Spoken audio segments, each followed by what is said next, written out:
It has been said that vocal variety holds your audience. This is another way of saying that a monotonous voice sends an audience to sleep. If you want to keep your audience interested, practice giving your voice plenty of ups and downs. When the pitch of your voice goes up or down while speaking a word, the change is called an inflection. Let us see what a single word will teach us about inflecting the voice.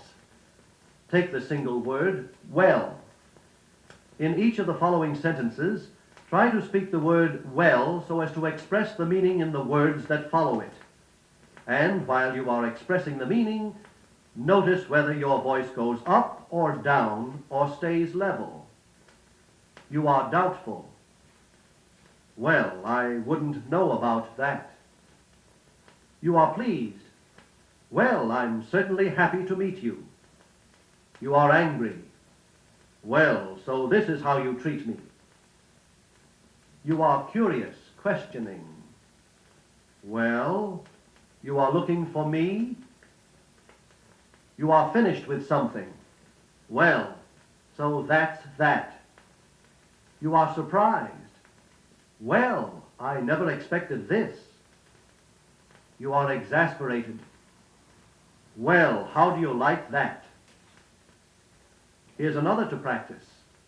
Give it as many meanings, serious and sarcastic, as you can. First, sincerely. What a stunning hat she's wearing. Then, insincerely, with implied ridicule. What a stunning hat she's wearing. Or, what a stunning hat she's wearing. Another kind of inflection is called the sweep. It is a rise and fall of the voice while speaking a single word. For instance, I'd give anything in the world to be taller. Repeat it until you can make your voice rise and then fall while you are speaking anything, world, and taller. Still another kind of inflection is the slide. It is raising the voice during a complete sentence like this. Are you certain of what you are telling me? The continued rise gives excitement. Now try coming down like this. The cake fell. It is spoiled. It conveys sadness, depression over the catastrophe. Look for pieces of poetry or prose sentences and practice inflecting them to express the meanings that the words give you. Listen to those short sentences. Note how the meaning makes the voice go up or down. Yes, sir. I am to blame. Do you want to, or do you not? If he doesn't answer the phone, write to him. Now take the same sentence two ways. Speak the sentence first with an up inflection at the end, then with a down inflection at the end, like this. Notice how the up or down ending completely changes the meaning of the question you are asking. Listen carefully. Do you mean it? Do you mean it? Wasn't it good? Wasn't it good? Have you seen him? Have you seen him? Now start listening to your own everyday talk. Try to make your voice more flexible. Try to make it express your meanings with more variety through pleasing changes in pitch. Practice your inflections. Learn how to hold an audience.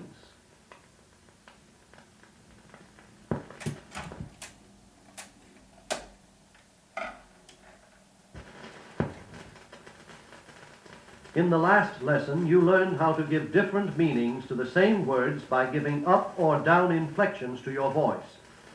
Now, let us try another way of changing the meaning of the same words. Listen to this sentence.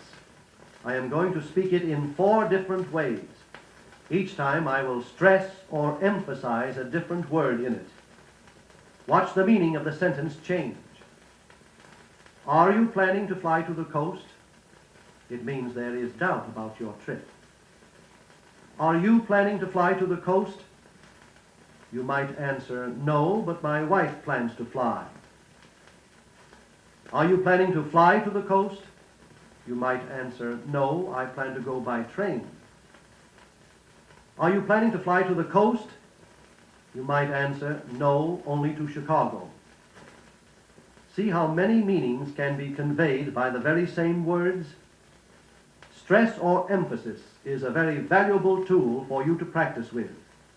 It will give your conversation both variety and forcefulness. This lesson will illustrate for you 4 different kinds of stress. Then you can practice using them in your own daily conversation. We will call our first kind of word emphasis progressive stress. Here is an example of it. Notice that my voice stresses only the words that advance my story. I told him to walk down the street, cross the bridge, climb the hill, turn to the right, and knock at the little white cottage. Each emphasized word adds to your directions about how to get there. Each new stressed word helps complete the picture. Make up a sentence of your own that illustrates progressive stress. Now here are 2 examples of stress by contrast. Notice that there is a comparison introduced. Columbus discovered an island, not the American mainland. I bought a brown hat instead of a black one. Think up sentences of your own to illustrate stress by contrast.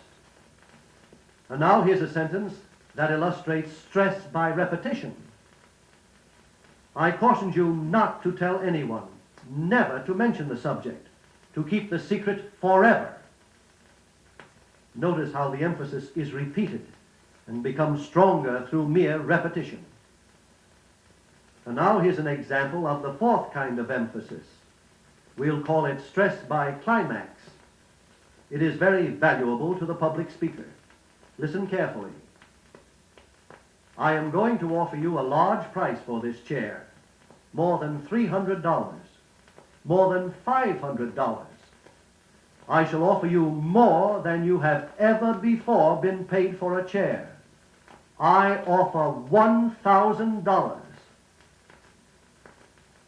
There is also a 5th form of stress, which is anticlimactic. In this, the emphasis becomes weaker and weaker. Listen. Dying, dying, dying.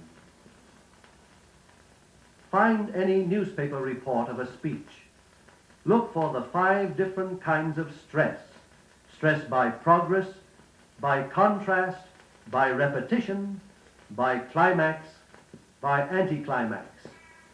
Then mark the words you think should be stressed and read the speech aloud for practice in giving your voice flexibility, variety, and forcefulness.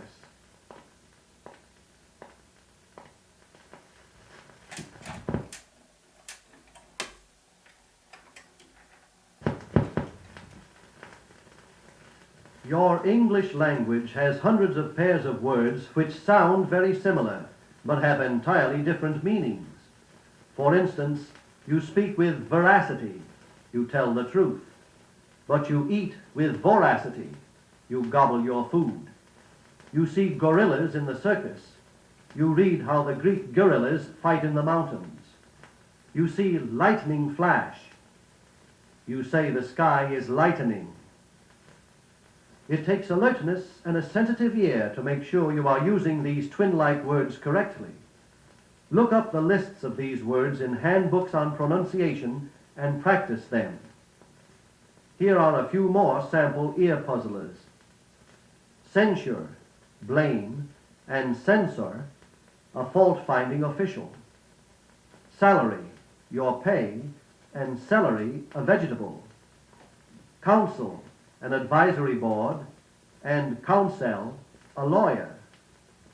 Emigration, leaving a country, and immigration, entering a country.